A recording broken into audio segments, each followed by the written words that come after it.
khaniisiintii Soomaali bay iskuulada jaamacada ka dhex samaysteen waatan ta Hargeysa agagaarkeeda iskuulada khaniisiinta ka furan kuwii ugu caansanaa dunida khaniisnimada oo dholeynayay baa dhex taagan ilmahan iyo gabdhahan markaasay madaxdeennina difaacaysaa ay waardiyeynaysaa maxaa la barayaa dadka khaniisnimo la barayaa khaniisnimo fidinaya ninkan dacwo iyo diin buu wataa badaligi maraya waa khaniis maalqabeeyki maraya waa khaniis macallinkii marayana waa khaniis ilmaha meesha lagu ururinayo khaniis ma akhlaaq fiican ilmo ku bari nin laba isku darsaday labadii qowm luud gaalnimo iyo khaniisnimo isku darsaday ninka waxa khayrka iyo wanaagga ka sugiyo isku bari muxuu yahay horumarka iyo wanaaggu ku keenay muxuu yahay nin isaga aakhiriya adduunba ilaahay fasaaday oo baabaasan aakhiriya adduunba wanaaggu ku keenay maxay tahay in la soo dhaweeyo gaal khaniisna kuwii ilaahay dhulka intuu la gooyay dabagediyay dariiqoodii baynu haynaa saxiix nabigu waa sheegay asamsaa inaan samayn doono xadiidka abi saciid khudri wuxuu ku yidhi latatabicunna sanana man kaana qablakum shibran bishibrin wadiraacan bidiraacin xataa low dakhaluu juxra dabbin la dakhaltumuuh kuwii idinka horreeya jidkooda raaci doontaan taaka taako dhudhun bahasha la yidhaahdo dabbada oo maasacagalayda ka yar godkeeda hataa hadday galaan waad ka dabagelaysaan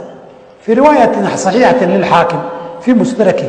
wuxuu yihi xataa mid hadduu hooyadii fuulo hooyooyinkii baad fuuli doontaan haddii khaniisnimo difaacadeen soo hadda inagu ma difaacanayno maxaa dhiman dariiqa in hooyadii uu fuuliyo inuu khaniis boonbooniyo maxaa udhaxeeya wax yar baa udhaxeeya maalmo un bay u baahan tahay in la gaadho latatabicunna sanana man kaana qablakum waay waxaasi wax qof iyo mujtamaca muslima ay aqbalaan maaha waxa laga aamusana maaha in ummadii muslimka ahayd khaniisiin loo boonbooniyo lagu madax salaaxo ubadkii muslimka ahaydna kuwii ilaahay dhulka intuu la gooyay dabagediyey xijaaratan min sijirin manduudin la yidhi ubadkii tarbiyadoodii loo gacangeliyo arrinaan habboonayn waay gaal waba isdhaamaaye haddana khaniis ah war ilaahay laga cabsado war dadkan muslimiinta ama madax sheeganaya ama ay wax ka maqlayaan ummadda ilaahay uga baqaan ha ogaadaan waxa ay isdifaacayaan ay sababta u yihiin dembigii ka dhasha ilaa yowmi alqiyaama uu ku soconaya safxaadkooda ku soconaya bari xilka waad ka tegi waadna dhiman laakiin dembigaa daba dheeraada diiwaanku kuu gelay aakhiro markii ilaahay ku weydiiyo maxaad waxaan dadka ugu sii daysay ugu difaacdood ugu qiil bixisay ilaahay aakhiro hortiisa maxaad dhihi adoo keligaa oo qaawan oo qabri ku jira marka lagu weydiiyo jidka hore uu yahay ama naar ama janno yahay war ilaahay maxaa loo tagaysaan war ilaahay aan ka yaabno